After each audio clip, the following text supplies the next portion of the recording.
thank you very much for this opportunity to testify in support of this bill. My name is Jeff Clements. I'm president of American Promise, a national 50-state campaign to win the 28th Amendment to the United States Constitution to accomplish the objectives of this bill and what so many people today have spoken so eloquently about. I would want to tell you just a little bit about American Promise as part of I will submit written testimony, but I know you've heard a lot today, and like you, I've heard the eloquent, almost personal statements about how this impacts the American people. I've heard it all over the country, and this is the reality. People get what's going on. And the point I'd like to make, 2 points. One, that this isn't anti-business. It isn't left or right. We've heard that already. But I want to just tell you a bit about American Promise. We formed in January 2016. I actually, although it's national, we're based here in Massachusetts. I've served in the Attorney General's office under both Scott Harshbarger, Tom Riley, and Martha Coakley at various points, and in private practice, representing some of the biggest corporations in the world. And I can tell you that this work would be welcomed by many business people. It is right on the law. The Citizens United decision was a catastrophe, not only constitutionally, but politically for the American people. And it is filled with assumptions that most people, including those on our advisory committee, Republicans, Democrats, business people, faith leaders, know is wrong. Justice Kennedy in that decision said the American people will not lose faith in democracy if we have unlimited spending in elections. The latest poll has Congress's favorability, actually faith in the ability of Congress to do anything at 6%. The American people have lost faith in democracy. They've lost faith in virtually every institution because of this out of control results of not only corporate spending, but the sort of denigration of our equality as citizens, as Americans.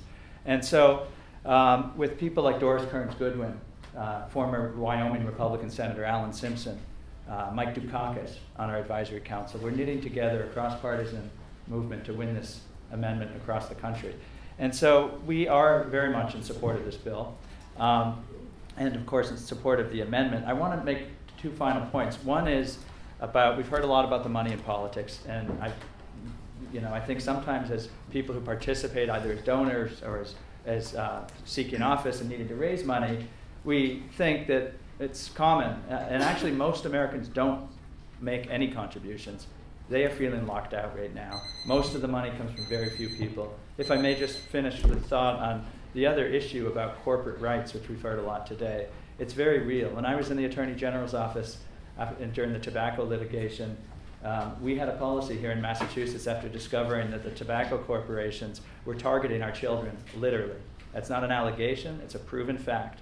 Targeting 13, 14-year-olds, and they called them replacement smokers for the ones who had died. And they were putting Joe Camel ads around schoolyards, trying to get middle school kids addicted to cigarettes.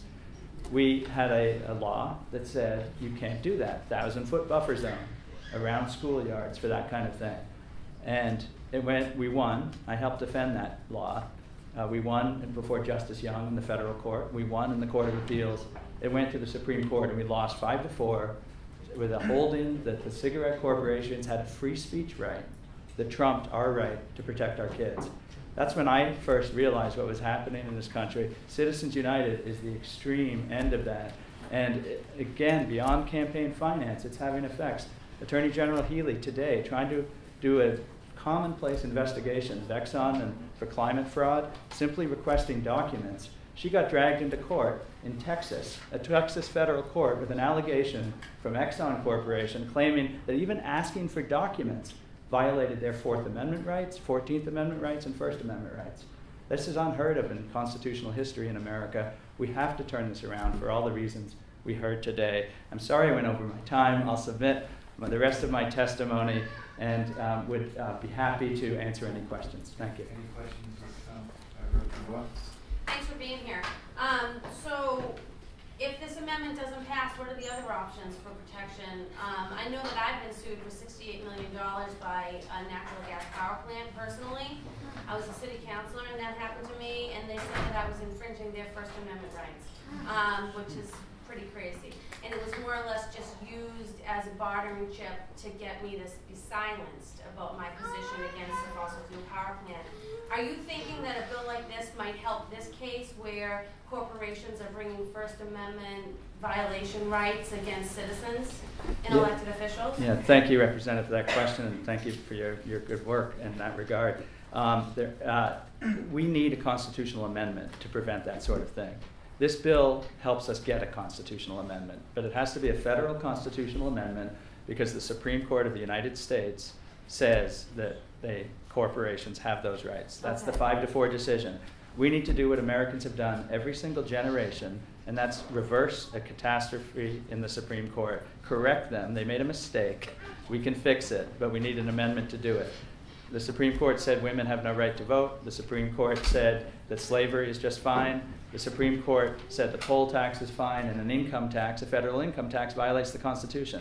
All those decisions and more were reversed by amendments, but they have to go through the process of Article 5 of the Constitution, including getting the amendment proposed, whether by Congress or the convention call, and then getting ratified in 38 states. There's no shortcut, unfortunately. The Supreme Court has made clear it will not correct this disaster. They've had their chance.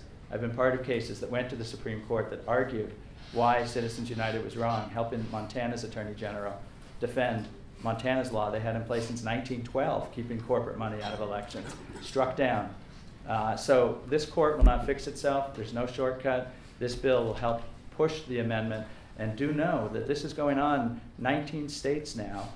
Bills like this and bills that are calling on Congress to pass this amendment are pending in 30 more states.